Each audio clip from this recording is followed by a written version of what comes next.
Hello everyone, welcome back to my channel. मैं माया करड़िया फिर एक नए वीडियो के साथ। आज हम बात करेंगे मेंडल के नियमों के बारे में। प्रभाविता का नियम, पृथक्करण का नियम और स्वतंत्र अपव्यूहन का नियम। तो सबसे पहले प्रभाविता का नियम क्या है। मेंडल ने प्रभाविता का नियम दिया, उसमें मटर के पौधे पर उन्होंने प्रयोग किए। मटर के पौधे पर प्रयोग किए, जैसे कि मैंने आपको बता चुकी हूँ पहले ही पिछले वीडियो में, कि उद्यान मटर उन्होंने लिया था और उद्यान मटर के बारे में उन्होंने नियम जो है काफी विश्लेषण किया और विश्लेषण करने के बाद काफी जो है प्रयोग किए और प्रयोग के बाद उन्होंने नियम दिए। तो प्रभाविता का जो नियम दिया है, उन्होंने लिए लंबेपन का और बोनेपन का कैरेक्टर। लंबाई का कैरेक्टर लिया और उसके दो विकल्प है, लंबेपन का और बोनेपन का। लंबेपन के लिए जिम्मेदार है कैपिटल टी और बोनेपन के लिए है स्मॉल टी। तो लॉ ऑफ डोमिनेंस को अगर हम डिफाइन करें तो कैसे डिफाइन करेंगे गाइस, ध्यान से सुनिए। कॉन्ट्रास्ट कैरेक्टर वाले यानी कि विपर्यासी लक्षणों वाले होमोजाइगस पादपों के मध्य क्रॉस कराया जाता है, तो या फिर एकल संकरण कराया जाता है। क्रॉस कराना यानी एक कैरेक्टर को लेकर के किया गया क्रॉस। तो डोमिनेंट कैरेक्टर जो है अभिव्यक्त होता है और रिसेसिव कैरेक्टर छिपा हुआ रहता है। ये है लॉ ऑफ डोमिनेंस। तो ध्यान से देखिए, लंबेपन का और बोनेपन का हमने कैरेक्टर यहाँ पर लंबेपन का और बोनेपन का प्रभाविता को नियम को समझाने के लिए लिया और इनके मध्य कराया क्रॉस। तो क्रॉस कराने के बाद कैपिटल टी स्मॉल टी हमें प्राप्त होता है। यह है शुद्ध लंबे, जनक पौधे हैं, इस जीन वाले हैं शुद्ध लंबे और यह है शुद्ध बोने। जैसे इनको क्रॉस कराया जाता है तो हमें जो F1 पीढ़ी प्राप्त होती है, यह है विशुद्ध, या हम इसको कैसे कह सकते हैं विषम युग्मजी पौधे। अलग अलग टाइप के एलिल्स आ रहे हैं। आप देखिए इसमें संकरित पादप बन गया है कैपिटल टी स्मॉल टी वाला, यह है F1 जनरेशन। अब ऐसा क्यों हुआ, मेंडल ने इसके ऊपर जो प्रयोग किया, लंबेपन बोनेपन का कैरेक्टर उन्होंने लेकर के, तो कैपिटल टी और स्मॉल टी लेने पर क्रॉस कराया और ये विषम युग्मजी पौधा उनको प्राप्त हुआ। इस तरह के पौधे जब प्राप्त होते हैं तो इसमें ये वाला कैरेक्टर जो है लंबेपन वाला, ये कैसे पौधे हैं, ये लंबे, ये सारे पौधे एक जैसे थे, लंबेपन लिए हुए। इसका मतलब है कि F1 पीढ़ी में जो कैरेक्टर छिपा हुआ रहता है वो रिसेसिव कैरेक्टर हो गया, अप्रभावी कैरेक्टर हो गया, और जो प्रदर्शित हो रहा है, जो निकल करके आता है कैरेक्टर, ये कैरेक्टर हो गया इसका प्रभावी गुण। लॉ ऑफ डोमिनेंस में यही कहा गया है कि कॉन्ट्रास्ट कैरेक्टर वाले होमोजाइगस प्लांट्स के मध्य अगर क्रॉस कराया जाता है तो या एकल संकरण कराया जाता है तो प्रभावी जो गुण है वो अभिव्यक्त होता है और अप्रभावी छिपा हुआ रहता है। इस तरह से इसको प्रभाविता का नियम कहा गया। अब है लॉ ऑफ सेग्रीगेशन। देखिए, लॉ ऑफ सेग्रीगेशन का मैटर जहां आता है, पृथक्करण का नियम है, इसको हिंदी में कहते हैं। तो दूसरा नियम है लॉ ऑफ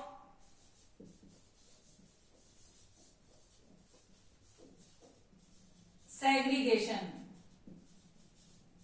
सेग्रीगेशन का नियम क्या बताता है कि युग्मक निर्माण के समय दोनों जो एलील्स है वो अलग अलग हो जाते हैं।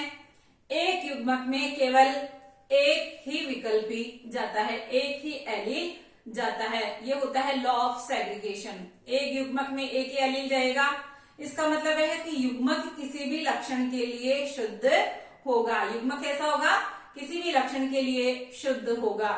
जैसे कि प्रभाविता के नियम में ये जो है, अगर इनके युग्मक बनेंगे तो क्या होगा, जैसे कि कैपिटल टी है, युग्मक निर्माण हुआ तो ये एक लक्षण के लिए शुद्ध है, लंबेपन के लिए, और ये भी शुद्ध है। युग्मक क्या हुआ, अपने लक्षण के लिए शुद्ध है। इसलिए युग्मक निर्माण के समय दोनों एलील्स पृथक पृथक हो जाते हैं। इसी को हम कहते हैं लॉ ऑफ सेग्रीगेशन। क्या कहते हैं इसको, लॉ ऑफ सेग्रीगेशन। अब इसका जो है आगे किस तरह से ये अपना अभिव्यक्त करता है रिसेसिव कैरेक्टर, ध्यान से देखिए। ये हो गई F1 पीढ़ी, और इस F1 पीढ़ी में जब स्वपरागण कराया जाता है, स्वपरागण कराएंगे इस F1 पीढ़ी में, क्या कराएंगे हम? Self pollination. तो गैमेट्स बनाइए इनके,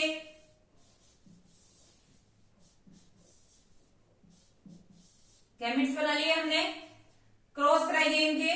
तो इन दोनों का क्रॉस होगा कैपिटल टी कैपिटल टी, इसका इसके साथ क्रॉस होगा कैपिटल टी स्मॉल टी, इसका इसके साथ क्रॉस होगा कैपिटल टी स्मॉल टी, और इसका इसके साथ क्रॉस होगा स्मॉल टी स्मॉल टी।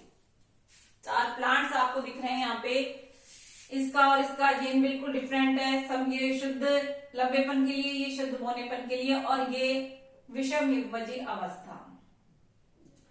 अब इनके हम लक्षण प्रारूप लिखेंगे।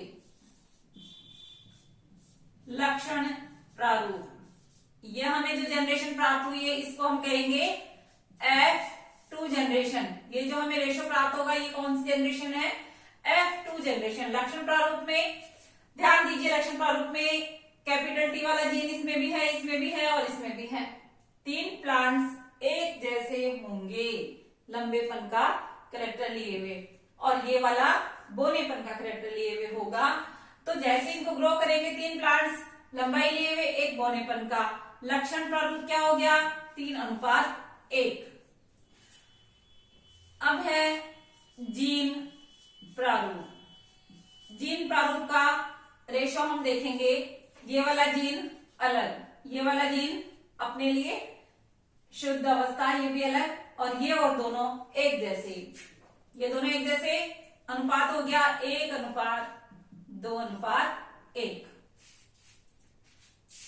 तो अपने आपका यहाँ पर जो ये रिसेसिव कैरेक्टर है ये अपने को F2 पीढ़ी में यहाँ पे शो कर रहा है। लॉ ऑफ सेग्रीगेशन, एक दूसरे से विसंयोजित हो जाना, यानी कि जैसे ही युग्मक निर्माण होता है ये कैरेक्टर पृथक पृथक होकर के व्यवहार करते हैं।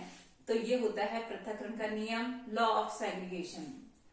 अब हम बात करेंगे इंडिपेंडेंट असॉर्टमेंट। तीसरा नियम जो है इंडिपेंडेंट असॉर्टमेंट। इंडिपेंडेंट असॉर्टमेंट इसको हम कहते हैं स्वतंत्र अपव्यूहन का नियम। तीसरा नियम है स्वतंत्र अपव्यूहन का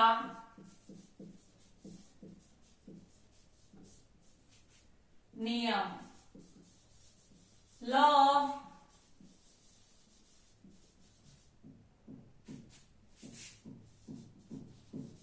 इंडिपेंडेंट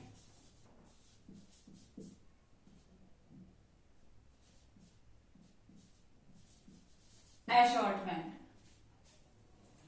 स्वतंत्र अपव्यूहन का नियम, देखिए 2 कैरेक्टर्स यहां पर साथ चलते हैं, यानी कि ये जो नियम है ये किस पर आधारित है? द्विसंकर संकरण पर आधारित है। द्विसंकर संकरण पर आधारित है। 2 कैरेक्टर साथ साथ चलते हैं, तो इसमें डाइहाइब्रिड जो क्रॉस है इस पर आधारित है। 2 कैरेक्टर साथ चलते हैं, एक लक्षण की वंशानुगति का दूसरे लक्षण की वंशानुगति दोनों एक दूसरे से स्वतंत्र होती है, यानी कि एक लक्षण की वंशानुगति का दूसरे लक्षण की वंशानुगति पर कोई प्रभाव नहीं पड़ता। इसीलिए इसको कहते हैं इंडिपेंडेंट असॉर्टमेंट का नियम। युग्म विकल्पी युग्म निर्माण के समय स्वतंत्र होकर के व्यवहार करते हैं। युग्म विकल्पी युग्म निर्माण के समय स्वतंत्र होकर के व्यवहार करते हैं। युग्म विकल्पी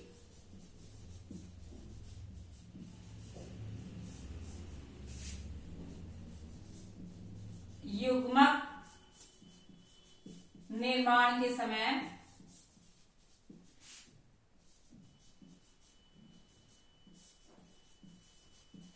स्वतंत्र होकर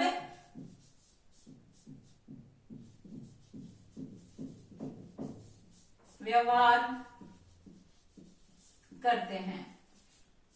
जैसा कि मैंने आपको बताया, डाईहाइब्रिड क्रॉस का एग्जांपल हम इसमें लेंगे और डाईहाइब्रिड क्रॉस में हम देखेंगे कि कैसे ये जो है युग्म विकल्पी एक दूसरे से बिल्कुल स्वतंत्र होकर के व्यवहार करते हैं। तो इसके लिए हम एग्जांपल लेंगे पीले और गोल बीज। और पीले और गोल बीज में सबसे पहले ये जो है पीले कलर के लिए और ये है राउंड शेप के लिए, इनको हम कहेंगे पीले व गोल बीज। इन्हीं का रिसेसिव कैरेक्टर है small Y, small Y, small R, small R. यह है हरे व झुर्रीदार बीज। इनके मध्य हम क्रॉस करा के इस नियम को क्लियर करेंगे।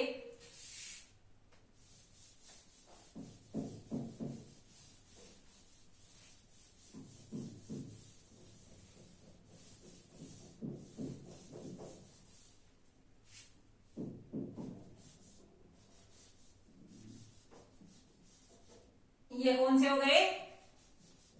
पीले व गोल बीज। और ये कौन से हो गए? Small Y, small R. ये है हरे व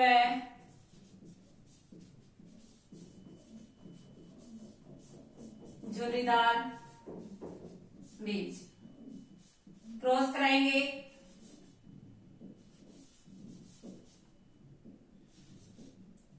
ये हमें F1 पीढ़ी प्राप्त होगी। ये F1 पीढ़ी है, विषम युग्मज अवस्था आ गई। कैसे होंगे? Y और R वाला डोमिनेंट कैरेक्टर है, ये भी विशुद्ध अवस्था है, लेकिन कैसे होंगे बीज? पीले व गोल बीज। कैसे होंगे ये? पीले व गोल बीज। क्योंकि गोल और पीला ये दोनों जो है कैरेक्टर इस पर प्रभावी है। ये हरे रंग का कैरेक्टर और झुर्रीदार बीज का रिसेसिव कैरेक्टर है जो कि अप्रभावी है। F1 पीढ़ी में हमें पीले और गोल बीज प्राप्त होते हैं। अब हम करेंगे सेल्फ पोलिनेशन या स्वपरागण। इसके लिए पहले हम गैमेट्स कैसे बनेंगे देखिए।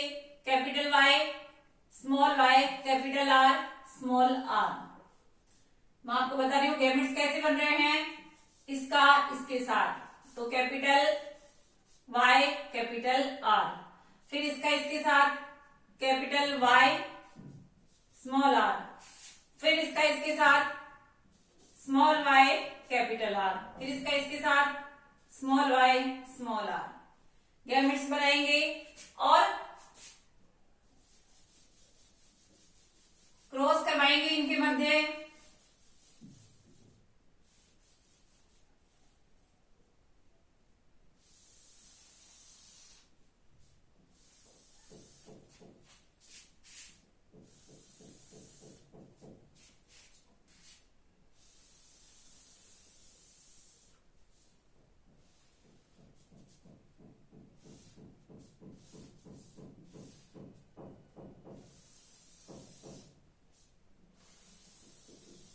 संयोजन हमें प्राप्त होंगे, यानी 16 पौधे प्राप्त होंगे और उनका रेशियो आपके सामने क्लियर होगा।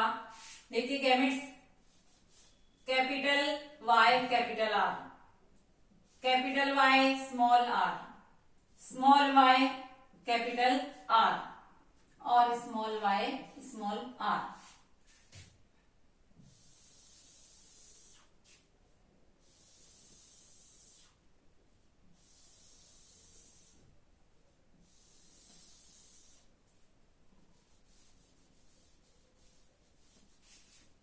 यही हम कैरेक्टर यहाँ पे स्वपरागण करा रहे हैं, तो यही कैरेक्टर हम यहाँ लिखेंगे। Capital Y, capital R, capital Y, small r, small y, capital R, small y, small r।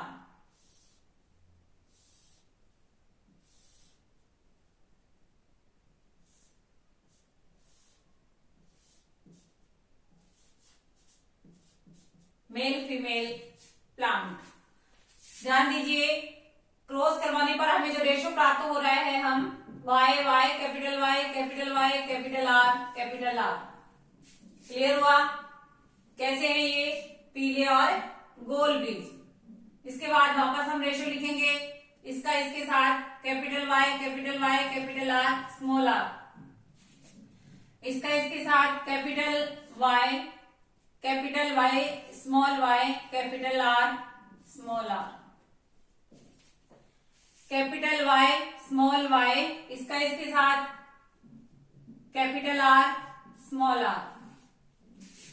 Capital Y capital R small R. फिर इसका इसके साथ कैपिटल वाई स्मॉल आर। इसका इसके साथ capital Y capital R small R. फिर इसका इसके साथ कैपिटल वाई स्मॉल आर। फिर इसका इसके साथ capital Y capital R capital R. फिर इसका इसके साथ capital Y capital R small R. फिर इसका इसके साथ capital small Y capital R capital R. फिर इसका इसके साथ small Y capital R small R. इसका इसके साथ capital Y small Y capital R small R. फिर इसका इसके साथ capital Y small Y capital small R. फिर इसका इसके साथ small Y capital R small R. फिर इसका इसके साथ small Y small R small R. ये संयोजन आपको प्राप्त हो गए 16 संयोजन। अब आप इसमें देखिए कि ये जो कैरेक्टर है ये डोमिनेंट कैरेक्टर है। दोनों ये जिसमें आएगा कैसे होंगे बीज? पीले और गोल, जैसा कि इसमें भी है इसमें भी है इसमें भी और इसमें भी। कैपिटल कैरेक्टर जहां आ रहा है वो अपने लक्षण के लिए डोमिनेंट है।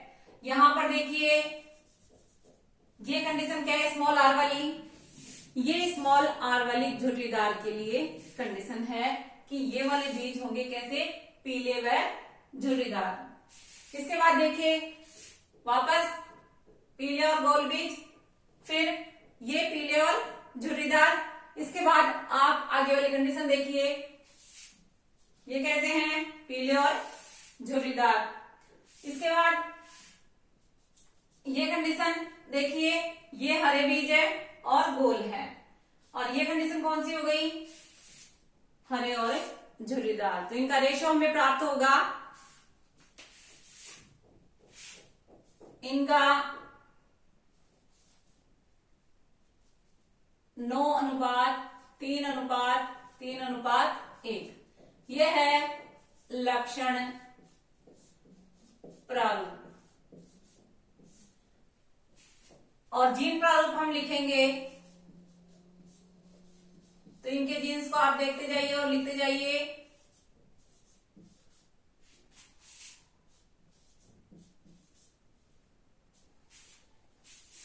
इनका जीन अनुपात हम लिखेंगे तो ये पौधे हमें प्राप्त होंगे। कुल मिला के इनके 16 संयोजन हमें प्राप्त होते हैं। इस तरह से ये जो लक्षण है एक दूसरे से स्वतंत्र होकर के व्यवहार करते हैं और इस तरह से युग्म विकल्पी युग्म निर्माण के समय स्वतंत्र होकर के व्यवहार करने के कारण इसको इंडिपेंडेंट असॉर्टमेंट का नियम कहते हैं। मेंडल के तीनों नियमों का आपने अध्ययन किया, प्रभाविता का नियम, पृथक्करण का नियम और स्वतंत्र अपव्यूहन का नियम। तो जुड़े रहिए वीडियो के साथ। चैनल को सब्सक्राइब नहीं किया है तो सब्सक्राइब कर दें। Okay guys, thanks.